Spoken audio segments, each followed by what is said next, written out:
Well, is there a deep state that has been actively trying to prevent Donald Trump from becoming president of the United States? Something we've been covering deeply here on the show. To a lot of Americans, they might say that sounds like a conspiracy theory. Well, not to our next guest, who is the director of a new 6-part series examining the deep state that is actively trying to keep President Trump out of the Oval Office once again. He's director Sean Stone. He's directed a new series called All the President's Men, available on the Tucker Carlson Network, and it's debuting this Friday, and Sean is our guest. Sean, welcome to the show. Great to see you. Thank you. It's a pleasure to be on. As I told you before, I really appreciate the work that you guys are doing, and real news in an age of such fake news, unfortunately, and biased journalism. I really appreciate the angle you take. Well, I appreciate that. Thank you. And just as a side note, even today I was doing research on a story, and even just using Google, I mean, it's absolutely impossible to get facts. So we were doing an FBI crime data story, and to try to get actual facts from Google, it's impossible. You have to turn to alternative media. You need to turn to directors like yourself who are producing a series examining what's really happening. So thank you for this series and this amazing work. You know, I'm curious to the circles you might swim in when you've told people you're working on a series, a documentary series about the deep state. Have you had some liberal friends of yours that might have scoffed and said, a deep state? Oh, you don't fall for that conspiracy theory, Sean. Have you heard from people who say there is no deep state? I've certainly heard that. I don't have many friends in that mentality, of that mentality. I think I've taken a course since I was young. You talk about conspiracy theories. I mean, I was immersed in conspiracy theories as a child. I was in JFK when I was 7. My dad made that film. He made the film Nixon and W. He certainly has been very politically active as a storyteller, someone who's not afraid of looking at things that are called conspiracy theories. And oftentimes he's ahead of his time. So I've taken a similar route. And your father ahead of his time, certainly on covering the war in Ukraine, when people lambasted him for his coverage, and he exposed how the West brought war to Ukraine. I mean, I would encourage all of our viewers to watch your father's documentary about Ukraine. It's unbelievable. So you were blessed to be raised in that environment, let's just say. Yes, I was. It gave me an opportunity to see how media lies. So I think one of my biggest beefs is always, people believing the mainstream media, when I think I figured it out by the time I was 14, 15, that the media was, Mockingbird. And essentially, it's whether it's directly hired by CIA, or there is a certain paradigm that they have to toe, and a certain line that they cannot cross. Otherwise, you get thrown into the buzzsaw. That was my first interview program online, was called Buzzsaw. It led me to doing interview programs for RT. So over the years, I've always been someone who's looking outside of the box. You mentioned Ukraine on Fire, which was my dad's documentary about the Ukraine. He produced it with Igor Lopatinok. Igor, who directed Ukraine on Fire, is the producer of this All the President's Men. So that's how this comes full circle. And, just to answer your question about the deep state, I think just today people call me a Russian disinformation agent, or a disinformation agent in general. And I say, well, I love that you like to use that word disinformation agent, right? That's what you parrot now instead of conspiracy theorist. I'm like, but the problem is, when you watch the documentary, a lot of our sources are things like the Durham report, or the Mueller report, or the evidence, the FBI notes, and things like this. I mean, so you can't. It's getting so sloppy now that all they can kind of say is, well, you're a disinfo agent. Okay, but look at the actual evidence. And when they look at the evidence, they come into problems. So they don't want you to look at the evidence. They just want people to shut down and not think about it, essentially, right? So they think if they smear you, that rather than, it's like the old, it's the ad hominem, essentially. It's like, let's attack the person so that we don't look at what they're sharing. Right. When we talked about the Hunter Biden laptop story, you were considered a Russian disinformation agent if you talked about the truth and the veracity of the Hunter Biden laptop story. Of course, little did we know that the deep state was actively trying to suppress that story, colluding with big tech and trying to hide the story. And it was all true. But they've never apologized for it. So that's where we are in modern media. So how did you approach the challenge then, Sean, of trying to depict this complex, controversial narrative of the deep state? Because it seems to me it's a hydra. It's so massive. How did you come at this project as a director? What were some of those early meetings and discussions about how you're going to uncover this and put this on to film? Sure. Yeah, I mean, I have, thankfully I have a different understanding of the so-called deep state than a lot of people, because as I mentioned, I grew up with films like JFK, right? Understanding, the Eisenhower speech about the military industrial complex, that was already in my consciousness as a kid.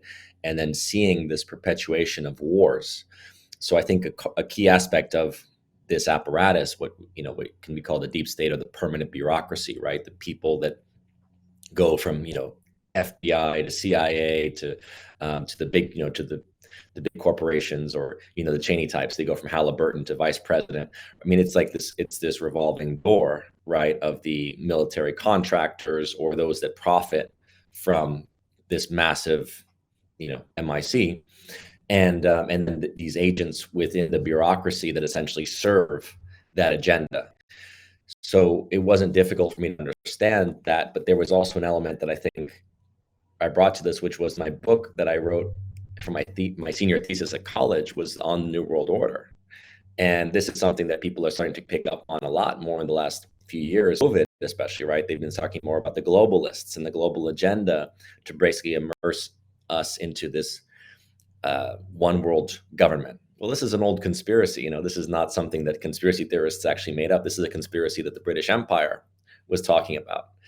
People like H.G. Wells wrote a book called New World Order, and this was Right. very much their theory. So, and their thesis. So, my work essentially was to say, okay, this deep state essentially is serving a more globalist agenda.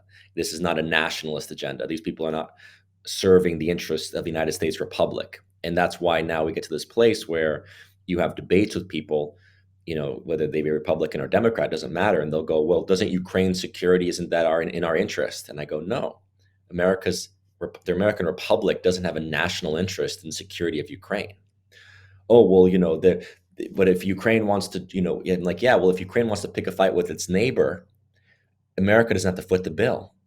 Ukraine's responsibility is to be on good terms with its neighbor. Like all of us, we should want to Right. be on good terms with our neighbors, right? If we pick fights with our neighbors and say, "Hey, America, foot the bill," guess what? That's your problem. That's not the American Republic's problem. So what's happened is we've gotten to this place where we've normalized, as Eric Weinstein and others have talked about, right? We've normalized this international agenda of the international alliance system. So NATO is normal now. So we have to foot the bill. We have to be part of NATO and protect Europe all the way to the doorstep of Russia. Well, that's not the American Republic. That's not what Washington talked about when he said we shouldn't commit to entangling alliances and these permanent alliances. We should be focused on what makes sense for the Republic and hopefully stabilize the world, which it would make a lot more sense working with big countries like Russia and China to do so, right? And finding mutual benefit and interest so that we can have peace with these great powers, rather than saying, well, we've got this international agenda to destabilize any country that we consider a dictatorship, but really it's not about dictatorship. If that was the case, China would be our enemy, just as much as Russia, right? But it's not about that. It's about whatever this international cabal essentially has designed, be it the wars in Iraq and Libya and Syria, right? And now the escalation in the Middle East. Russia has long been a target of this international cabal. They've long talked about balkanizing Russia, the way that Yugoslavia was broken up. That's very much, I think, their goal. So again, I look at this very much as a perspective of a constitutional Republican who says, how do we preserve the Republic and not get ourselves into these very dangerous adventures overseas with endless war, right? And destabilization, because we've seen the consequence of the last decades and how much more terrorism it's bred, how much more, hatred of America, how much more destabilization of, frankly, of our position in the world. This is not healthy. This is not pro-American ultimately. This is putting us on the doorstep of World War III. For what? To protect Ukraine's sovereignty when Ukraine is picking a fight with its neighbor? I mean, this is how insane this situation is. But that's the mentality of this, international, I would say, elite, and what they're pushing, be it Republican or Democrat, what they're pushing through the mainstream channels. they'll stop at nothing. As you talked about Eisenhower's farewell address, warning us all about the military-industrial complex. And of course, even when he delivered that address, it was really an admission by him at the time that he had already lost against the military-industrial complex. It was a warning to future presidents in the country, but really it was an admission that he had already lost to the cabal in its infancy at that time. I mean, just a few years old, really, post-World War II, and now we're seeing this massive beast that is controlling everything. When you started this project, were you hoping that maybe you would find out that the deep state wasn't really actively trying to undermine President Trump, that you might be proven wrong in this? And then what did you end up finding? Yeah, no, I had no doubt, because from my perspective, I didn't vote for Trump in 2016. I was agnostic, you could say. I was not a fan of Hillary Clinton. I knew how ugly she was as a person. Her, when she, this is typical Hillary, right? When she goes about Gaddafi, we came, we saw, he died, and she's cackling. That's Hillary Clinton for you. This is a horrible person. Gaddafi may not have been a great guy, but he was a very stabilizing force. He, as we know, was trying to create an alternative currency system using the gold of Libya that would have challenged the franc. So essentially, the traditional, the Anglo-French, oligarchy, right, essentially got together through NATO, right, and the United States jumped on board, and we overthrew Gaddafi the same way that we did Saddam. But no one cried foul, because now it was a Democrat doing it. Now it was Obama doing it. So all the Democrats that had cried about the invasion of Iraq just shrugged when it was Libya. I mean, this is the hypocrisy of the left, and that's why I left it. I have no association with the Democrats from that point, basically, just because they were too hypocritical. I wasn't a Republican, but I was previously a Democrat. So I saw in 2016 clearly this narrative of Trump as a Russian stooge, and I frankly was more of the perspective of Flynn, Papadopoulos, Carter Page, and others, and Trump himself, saying, yeah, we should have good relations with Russia. You're talking about a great power. This is not Russia of the 1990s. This is not a destroyed country anymore. This is a stable country that we can, we should have good relations with. We can hopefully stabilize things in the Middle East with Russia. Russia obviously is a player, right, in that whole region, Central Asia, Middle East. And yeah, it made sense to have good relations. So when Trump said that, he was castigated. He was chastised, right? He was called a stooge of Russia and an asset. And so I knew from that point forward, especially once that ICA came out under Obama in 2017, right before Trump comes into office, and this whole intel community says, yeah, Russia interfered in the election. And I go, okay, let's look at the report. Half of your pages are about RT, Russia Today, the news channel.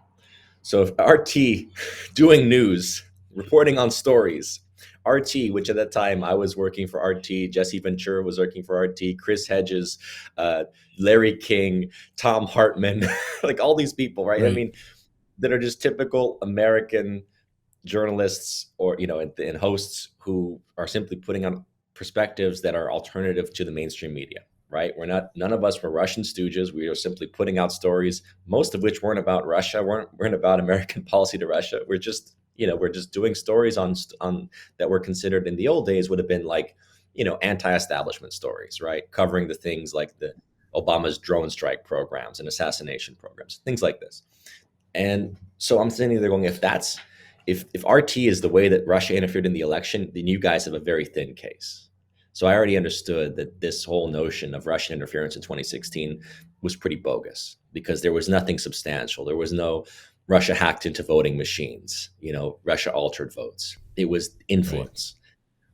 Right. Okay, well, now you're into this vague world of influence, which, as you know, as a media host, means that anyone who's got a podcast or social media platform, right, who reports anything is influencing. So now you're going down this very dangerous slope of saying that anyone who has a voice that says something that contradicts the narrative can be deemed whatever, a Russian asset, Russian disinformation agent. Could be from Iran, could be from China. It doesn't matter. It could be from the UK. By the way, that's what happened. The UK didn't interfere via Steele and others, right? Which you'll get to in the series, and you'll see how international the conspiracy against Trump really was. But think about Christopher Steele. a UK former intelligence officer who's been hired by both the FBI as an informant and by the Clinton campaign, and comes up with these memos, right, making all these allegations. And then it comes out that his sub source is this guy who lives in DC and is basically having conversations with people. And it's rumor and speculation that they're coming up saying, yeah, well, Trump's probably, Trump must be, instead of saying he might be, it's like Trump is a Russian asset. Trump is this, Trump did that. Trump had prostitutes urinate on the bed in Moscow and he's been compromised. Okay, Right. well, where's your evidence? Well, we don't have evidence. Well, why didn't you say that in the first place in your report? Why didn't you say this was rumor and speculation? So instead, they use that report. They go to the FBI. The FBI incorporates it into their FISA so they can then spy on Carter Page and others. It's so ugly, essentially. But it didn't surprise me because as someone who's grown up under like studying and talking about and hosting programs where we interview people about conspiracies and true conspiracies, it all just kind of, it makes sense because the whole narrative was this, Trump is a Russian agent. So anything that could fit that, as one FBI agent reported, it came out later, it was like collusion clue. If you could just put two people in a room and say that, there was a Russian there, or this one might have been a Russian agent, or he said something about Russia, all of a sudden it's like you can fit it into the narrative of Right. Trump as a Russian agent. With the amount of people that Trump meets on a regular basis and shakes hands with, and photos are taken, put a Russian next to him at some point, take a photo of him. Now you've got the compromat that you need. Can you elaborate on any specific challenges or any sort of revelations that you had during some of these interviews? Obviously, I want people to watch the series on the Tucker Carlson Network, but are there any big revelations or challenges that you faced going in? Because you did a whole series of interviews over a long period of time to put this series together. Any sort of high profile figures that you came across and some revelations that just stunned you that you weren't expecting? Well, it's not so much that I wasn't expecting. I didn't know what, I went in there just trying to make sense of each story. And when you go in there, because each episode is focused on a different story. So we've got George Papadopoulos' story, we've got Roger Stone's story, we've got General Flynn's story, Rudy Giuliani's story, Kash Patel and Carter Page, and then Tucker Carlson, more as a media host. Obviously, he wasn't targeted in the same way, although he was spied on by the NSA and others, just because he was going to interview, Vladimir Putin. So each one is a different story, but as you go through it, you recognize it's like, what's great about the series is each one is like a different story, but as it builds, you start to see how it all connects and how this conspiracy really comes down to probably a handful of people. First, starting with the Hillary Clinton campaign, and that was even Brennan talked about that to Obama, basically saying there's a Hillary plan that's been suggested to her to paint Trump as a Russian agent, right? That's in the CIA director's notes to President Obama in July of 2016. So Obama knew. And he also, according to FBI texts, he wanted to be briefed on everything the FBI was doing in their investigation into Trump's advisors during the campaign, like Flynn and Page and Papadopoulos. And then you start to recognize this cabal of people like the Clapper, who was former national intelligence guy, Brennan, the CIA guy, Comey, the FBI director, and his whole cabal of people that are, Comey was the guy that basically let Hillary Clinton off when she had the private email server, which itself was illegal. But he said, well, she didn't intend to do anything wrong. Well, there's no intent in the law. It's like you can say she didn't mean to do anything wrong. Okay, great. Guess what? It's not your place to then say there should be no the DOJ shouldn't take it over and prosecute as a result of what you found. But he did that. So then he becomes the guy that oversees the investigation.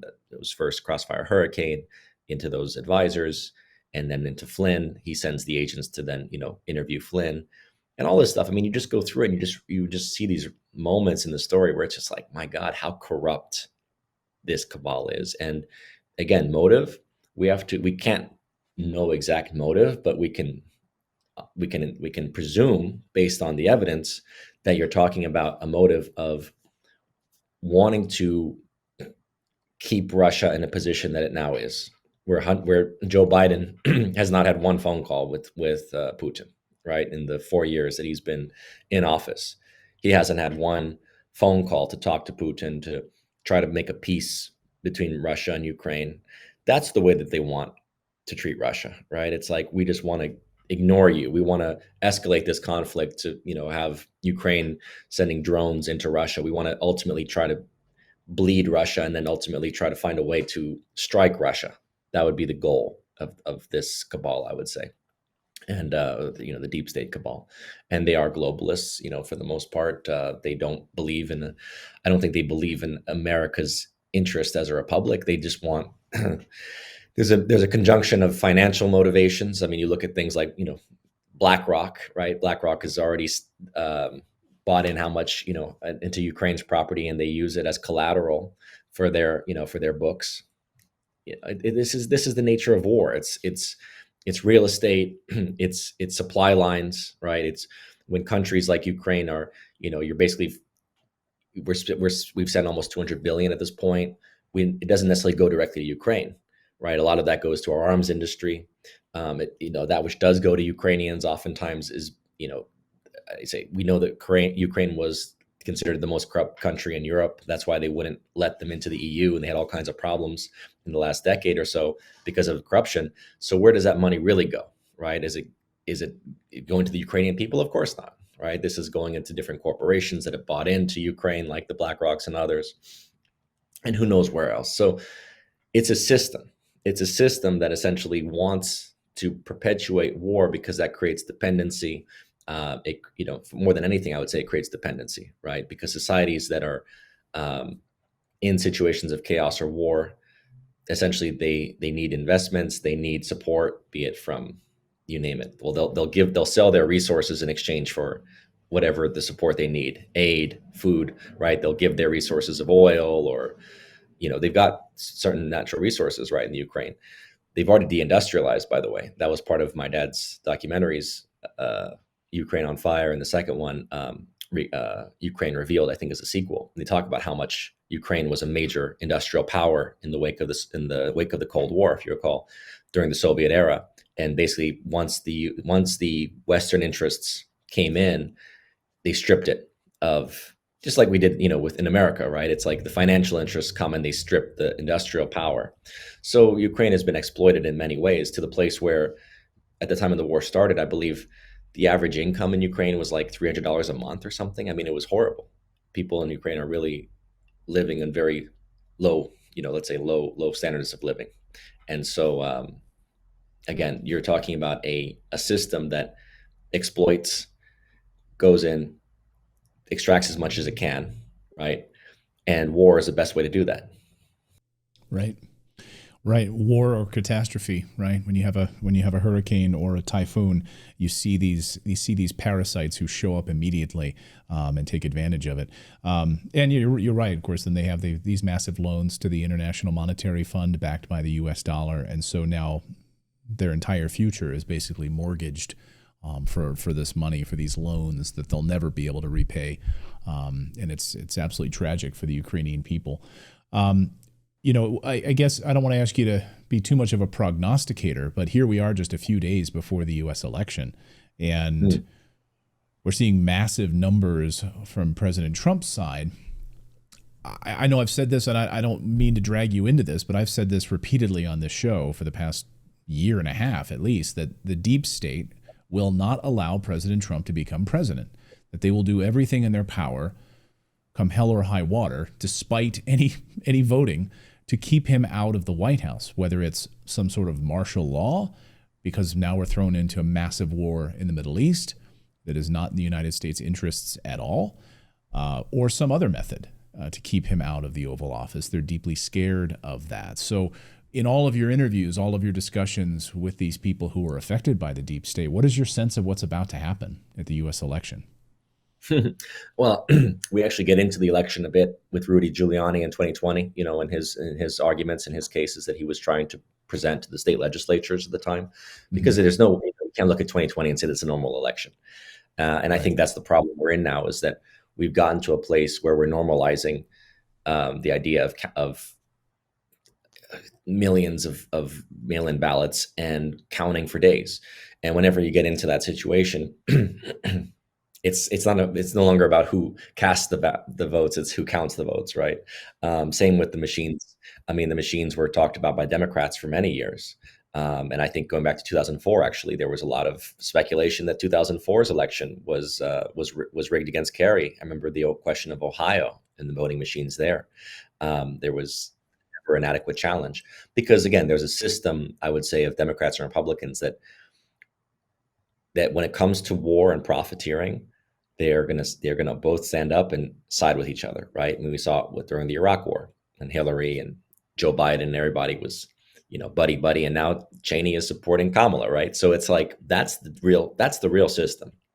So when it comes to elections, these guys, if hey, you take care of me, I'll take care of you, they're not going to challenge the elections. Trump is the outsider, right? He's the outsider to the system. So when it comes to election rigging and things like this, and it's not even just think about the primaries. Think about the fact that Kamala hasn't won a single primary, and she was There were no anointed, primaries. right?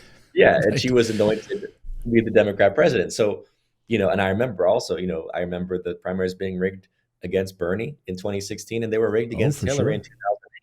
In 2008, they rigged it Right. against Hillary. Don't forget. So this is a long process of, how do you say, of selection more than anything when it comes to votes. So Yeah. it would be very difficult, as you said, for Trump to overcome the propensity for the system to go against him. And as Biden has said, as Raskin has said, they're going to do everything they can to make sure that he will not enter office. And that's Yeah. what's interesting. It's not even like just saying like, hey, we're going to keep him from running, which clearly they tried to do with all the lawfare and the felony Mhm. charge and all those things. But it's like, well, no, they're going to do their best to make sure that he doesn't enter office. Now, whatever that looks like, we don't know. We saw 2020. We saw the weirdness of January 6th, and there was a mixture of, there were a lot of people that were there that were pissed, but there were definitely provocateurs in the crowd, and there was definitely policemen opening doors, and there was nothing really. January 6th, just like a lot of these things in our history, are not the way that they're presented by the mainstream media. So it's very difficult to know what's going to happen here. But I do expect that we are in for surprises and a wild ride for the next few months. And, I just pray that we can prevail, as a republic, in the face of this deep state. From your mouth to God's ears. I know when you have Pennsylvania, Wisconsin, Michigan, all these states are coming out and telling us now, don't worry, we're not going to know who won our state on election night. It might be a few days. Well, I'm sorry. Yeah. Are we in the Congo? What is going on here? I don't understand what's happening in the United States. Sean, I'll get you out of here on this. I know you've been so busy with this documentary series. I want to be respectful of your time, but what do you want people to take away from this series when they sit down on Friday to start watching this on the Tucker Carlson Network? What do you want people to take away from it? It's one of the things I think artists and creators, one thing we can't tell you is what to take away from it, right? Because that is the subjective experience of the work. It's like we're going to present something, and you, the viewer, you're going to have your own experience of it. Something that may affect you will affect me differently and affect someone else differently. So I think it's very difficult to tell people what to take away. I think that if people give it the attention, they will find a fascinating mystery that starts to reveal itself through this series of, as you go layer by layer, of how this conspiracy works. And I think more than anything, I would like people to just become more aware, in a sense. That's always been the nature of, I think, my interviews, my documentaries, my films. It's like I'm hoping that people can, through the nature of the work, become more savvy to how conspiracies, how conspiracies work, how to distrust the mainstream media narrative, right? How to always question it, how to say, oh, we start to see a pattern here. And I think a lot of people are doing that, right? They're waking up, they're watching the alternative media for a reason, because they're seeing the patterns of the real disinformation, which comes from our own government and it comes from our own Right. media more than it comes from the alternative media. The alternative media, sure, we pick up on stories that may not be true or narratives that may not be true, but for the most part, the true disinformation agenda is coming from the government and its minions in mainstream media. Yeah, it's absolutely terrifying. The new docuseries is called All the President's Men.